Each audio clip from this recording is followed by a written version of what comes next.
नमस्कार, मैं हूं आपके साथ अक्षता मौर्य। आप देख रहे हैं न्यूज़ 7 हिंदी। कश्मीर घाटी से इस वक्त एक बेहद सुखद, प्रेरणादायक और पर्यावरण के लिहाज से महत्वपूर्ण खबर सामने आ रही है, जो न केवल स्थानीय लोगों बल्कि देश भर के पर्यावरण प्रेमियों के लिए उम्मीद की एक नई किरण लेकर आई है। जी हां, एशिया के सबसे बड़ी मीठे पानी की झीलों में शुमार वुलर झील में लगभग 30 वर्षों के लंबे अंतराल के बाद एक बार फिर कमल के गुलाबी फूल खिले हैं, जिसने घाटी की खूबसूरती में 4 चांद लगा दिए हैं और वहां के किसानों और स्थानीय समुदाय के चेहरों पर मुस्कान वापस लौटा दी है। श्रीनगर से लगभग 67 किलोमीटर दूर और धुंध से ढके हरमुख पहाड़ों के बीच स्थित ये रमणीय वुलर झील प्राकृतिक सौंदर्य और जैव विविधता के लिए जानी जाती है। लेकिन सितंबर 1992 में आई भीषण बाढ़ ने इस पारिस्थितिकी तंत्र को तहस नहस कर दिया था।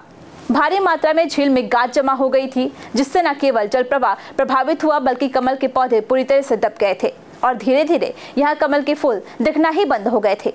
इसके अलावा झील को जल प्रदूषण, अवैध मछली पकड़ने और जल स्तर में असंतुलन जैसी समस्याओं ने भी लंबे समय तक परेशान किया। विशेषज्ञों का मानना है कि इन तमाम पर्यावरणीय दबावों ने वुलर झील की प्राकृतिक जैव विविधता को बुरी तरह से क्षति पहुंचाई है। लेकिन हाल ही के वर्षों में सरकार और स्थानीय प्रशासन ने मिलकर जिस तरह से झील की सफाई, जल स्तर के संरक्षण और प्रदूषण नियंत्रण पर ध्यान दिया, उसका सकारात्मक असर अब सामने आने लगा है।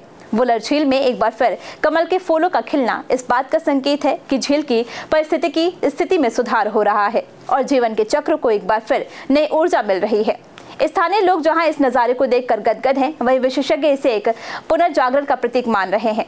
यही नहीं, अब स्थानीय समुदाय और प्रशासन मिलकर इस प्राकृतिक धरोहर की रक्षा और संरक्षण के लिए जागरूकता अभियान भी चला रहे हैं, ताकि वुलर झील फिर कभी पर्यावरणीय संकट का शिकार न हो और आने वाली पीढ़ियों के लिए ये झील न केवल सुंदरता का प्रतीक रहे बल्कि जैव विविधता का भी जीवंत उदाहरण बन सके।